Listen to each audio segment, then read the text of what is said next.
and that's really where these wars, by the way, which the Republicans were big cheerleaders for, got us into. I hear no accountability, responsibility from Republicans about flooding the system that we've got, and then all day long, we hear smashing on the president. The president's horrible. What could the president have done today that would have satisfied you? He's got an investigation going on, number one.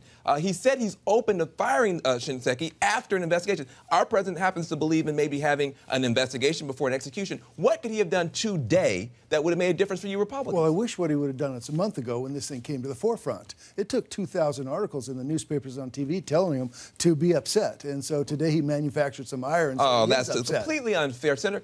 Look, true. What could he have done today? Today, he stood by the investigation. He opened the door for a resignation or a firing of Shinseki, and he's moving forward. Do you just want him to come in there with the guy's head on a pike? What could he have done today that would have made a difference for Republicans? Work closer with members of Congress, even on the piece of legislation that the chairman, that I supported him on. I don't think the president was engaged like he should have been on a piece of legislation of that caliber and of that importance. He could have been out there in the forefront 3 months ago, 6 months ago, and really fought for the veterans. This is a bipartisan problem that's been going on for a long time. I agree with that, by the way. You were willing to work with this senator to get something done about it. That's Where right. are the rest of the Republicans to get something positive done? By the way, this is not a money issue, and I think we're trying to turn this into a money. This is a management issue, not a money issue. We've increased 60% the amount of money that we've put into the VA system in the last 5 years. Well, you doubled the wars. Hold on. When you have 2 wars, and a lot of folks are coming into the VA, obviously you are going to spend more money.